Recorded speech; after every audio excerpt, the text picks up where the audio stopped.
तो किताबें हैं। सुभाष चंद्र बोस की लड़ाई लड़ी गई, फाइनल पहुंची कि नहीं पहुंची। इसी तरह एक झूठ जैसी आता है, अब नया चलने लगा है। सुभाष चंद्र बोस में फंस गए वो लोग, अब नहीं कुछ कहते।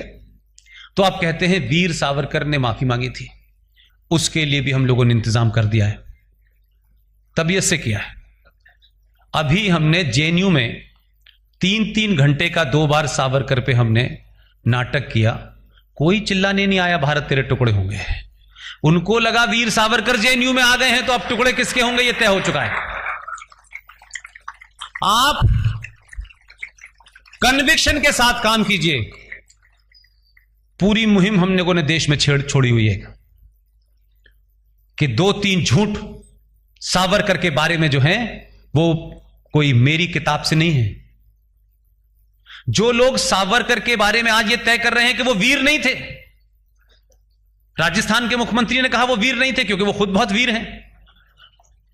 उनकी वीरता का चमत्कार सबने देखा है, 70 साल से 10 जनपद की जूतियों में पड़े थे। उन्होंने कहा कि वीर नहीं है, उन्होंने किताब से हटा दिया। भाई चलिए आपकी सरकार आ गई, आप यही तो कर सकते हो, उससे ज्यादा तो कुछ नहीं कर सकते। लेकिन कुछ तथ्य पब्लिक डोमेन में मैं देना चाहता हूं। श्रीमती इंदिरा गांधी ने अपने पर्सनल अकाउंट से 11,000 रुपए का चेक वीर सावरकर स्मारक को दिया और एक फंक्शन में उनको इनवाइट किया गया। उनके हाथ की सिग्नेचर है ओरिजिनल, और उन्होंने कहा कि वीर सावरकर जैसा सपूत भारत ने पैदा किया, इसके लिए गर्व है मुझे। अब अगर इंदिरा गांधी ये कह रही हैं तो गहलोत जी जो अपना नाम ढंग से नहीं ले पाते वो वीर सावरकर का क्या लेंगे? वो वीर सावरकर को सर्टिफिकेट देंगे? इनकी ये हैसियत है इन दोनों की कि ये वीर सावरकर के ऊपर उंगली उठाएंगे?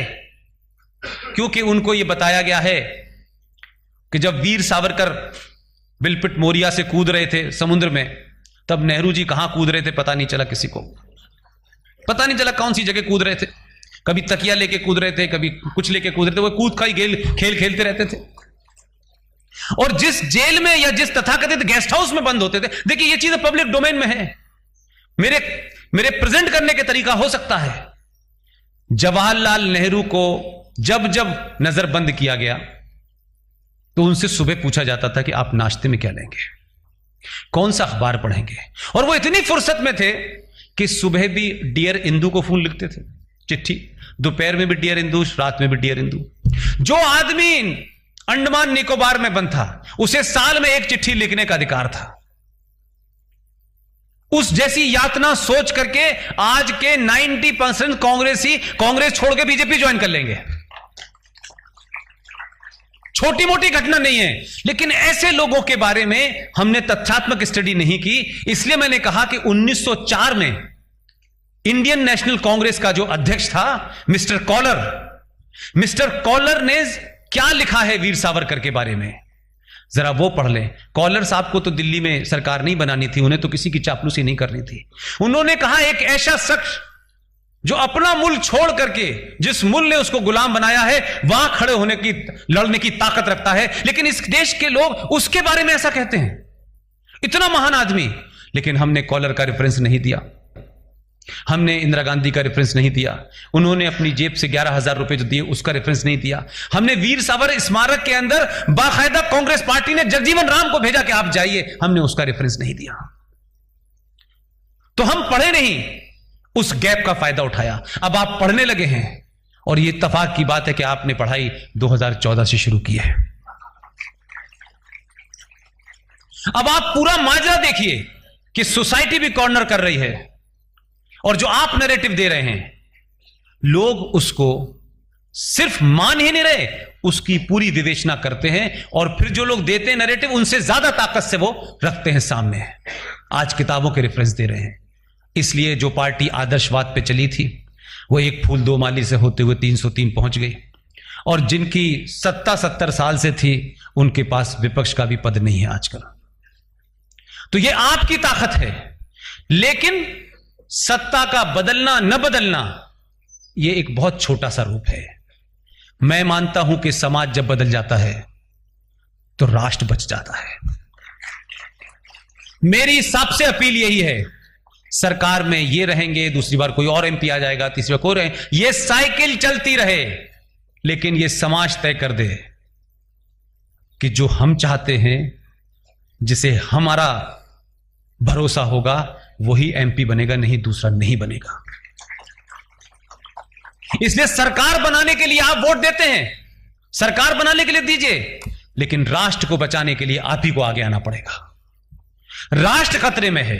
तो जो चुनौतियां आपको आज दिख रही हैं, इन चुनौतियों से आप वाकिफ हो चुके होंगे कि इस देश की खुफिया एजेंसी का एक एक्स रॉ का डायरेक्टर, एक चीफ सर्वे सर्वा, वो इसी नेक्सस का खिलाड़ी है। कमाल का रॉ का चीफ है। आईएसआई के चीफ के साथ मिलकर किताब लिखता है। कमाल का गठजोड़ है भाई। और किताब दिल्ली में, और आईएसआई का चीफ यहां नहीं आ सकता था, तो वीडियो कॉन्फ्रेंसिंग पे उनके महान विचार लिए जा रहे हैं। उसने कहा है कि इसके करने से आतंकवाद बढ़ेगा। एक इंडस्ट्री चल रही थी कश्मीर के नाम पे जिसमें खरबों रुपया इन्वेस्ट था, खरबों रुपया था। मुझे नहीं पता कि आपको इस बात का इल्म है कि नहीं। ये हुर्रियत कॉन्फ्रेंस का नाम जानते हैं आप लोग? हैं? ये क्या बला है जी? देखिए, बला तो अमरबेल भी होती है, उसका भी इलाज होता है। 1993 में यूएस के डिफेंस सेक्रेटरी और शायद फॉरेन सेक्रेटरी राफेल और पाकिस्तान के फॉरेन सेक्रेटरी रियाज खोकर, ये उन दोनों की राजनीति की नाजायज औलाद है। इसलिए सक्सेसिव सरकारें आई। मेरी बात को ध्यान से सुनिएगा। सक्सेसिव सरकारें आई, ये 93 में बनी, और इनको कहा गया कि ये हमारे लोग हैं, इनको आप नहीं छेड़ेंगे। उसमें अमेरिका का बड़ा रोल था। इसलिए आपके यहां जब सरकारें आई, तो ये बात सार्वजनिक मंचों पे सरकारें नहीं बता सकती, उनकी मजबूरियां होती हैं और नहीं भी बतानी चाहिए। हजारों कंप्रोमाइजेज ऐसे होते हैं इस देश में कि किन कारणों से आप करते हैं, जब समय आता है तो आप उसको समाप्त कर देते हैं। 93 से लेकर के 2014 तक उनका सालाना बजट 100 करोड़ रुपए था, जो केंद्र सरकार उठाती थी। उनके चलने, उठने, बैठने, दवा, पेट्रोल, सब कुछ, क्योंकि आपकी स्थिति वो नहीं थी कि आप अमेरिका को जवाब दे सके। आपकी जब स्थिति आई तो अमेरिका ने कहा कि अब हमारा उनसे कोई लेना देना, आप जो दिल चाहे करें। मैं बार बार अपनी कोई घटना का जिक्र इसलिए आपके अंदर वो पुरुषार्थ पैदा करना चाहता हूं। आपने मोदी पैदा किया, आपने अमित शाह पैदा किए, और भी आप करेंगे, लेकिन आप ये माने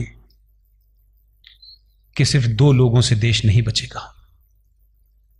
हजारों ऐसे एजेंडे चल रहे हैं जो आपको आने वाले दिनों में नजर आएंगे।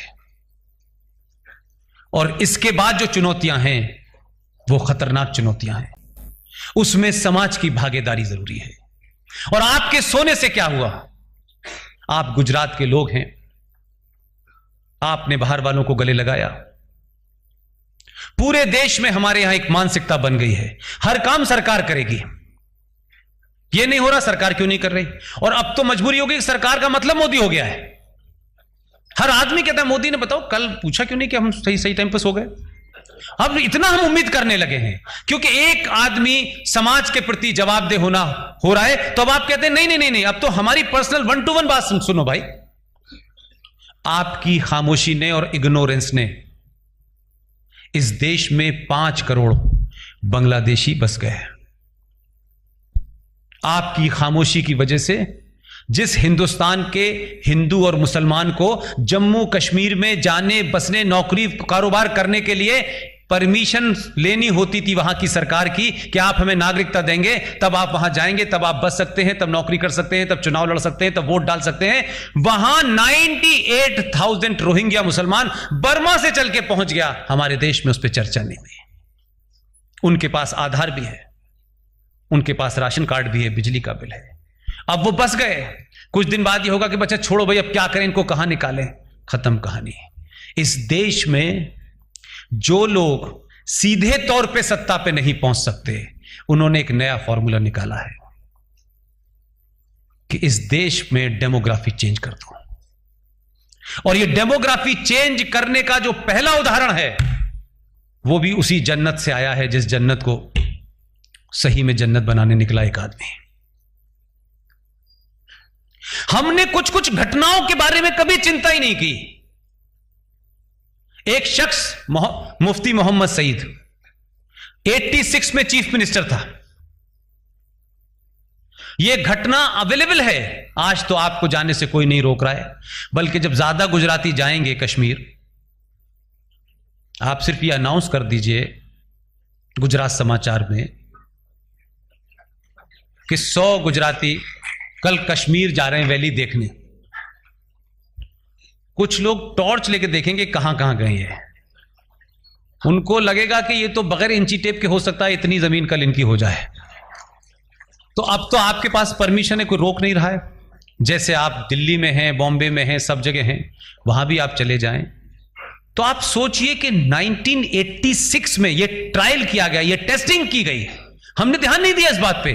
पहली बार महबूबा मुफ्ती के अब्बा जान, उनके रहते हुए 500 कश्मीर में मंदिर तोड़े गए थे उनकी चीफ मिनिस्ट्री में। वो पहला टेस्ट था कि कश्मीर में रिएक्शन कैसा होगा और देश में कैसा होगा। आपने रिएक्ट नहीं किया तो 19 जनवरी 1990 को क्या हुआ? जिस शख्स को पहली बार उसी राज्य का इस देश का पहला आदमी, पहला मुसलमान इस देश का गृह मंत्री बना 2 दिसंबर 1989 को वीपी सिंह की सरकार में, उस आदमी ने 2 दिसंबर को शपथ ली, 8 दिसंबर को अपनी बेटी को गायब कर दिया। और पहली बार 4 बड़े आतंकवादी छोड़े गए। फिर तो यह सिलसिला इतना खूबसूरत था। फिर गुलाम नबी आजाद के घर से कोई चला गया, 27 आतंकवादी छोड़े। फिर सैफुद्दीन साहब के घर से कोई चली गई, फिर छोड़े। लेकिन वो कब कौन गया कौन आया ये नहीं, आतंकवादियों को छोड़ दिया गया। वो आदमी भारत का गृह मंत्री बना जिसने 1986 में 550 मंदिरों को कश्मीर में टूटा तुड़वाया। सरकार ने उस पर कोई जोर नहीं दिया और दिल्ली वाले तो खामोश थे। 90 में वो आदमी 2 दिसंबर 1989 को शपथ लेता है और 19 जनवरी तक मात्र 40 दिन होते हैं उसके होम मिनिस्टर बने हुए। और पूरी दुनिया का सबसे बड़ा जिनोसाइड, आधुनिक दुनिया में इससे बड़ा जिनोसाइड नहीं हुआ कि अपने देश के उस धरती के कृष्यप ऋषि की संतानें जो उस धरती के मूल निवासी थे, उनको धर्म और उनकी पहचान के नाम को आपने मस्जिदों और इस्लाम और कुरान का सहारा लेकर के मारा, पीटा, रेप किया, मर्डर किया। वो अपनी धरती से बेघर हो गए। मात्र 40 दिन के अंदर यह अपरेटस काम किया।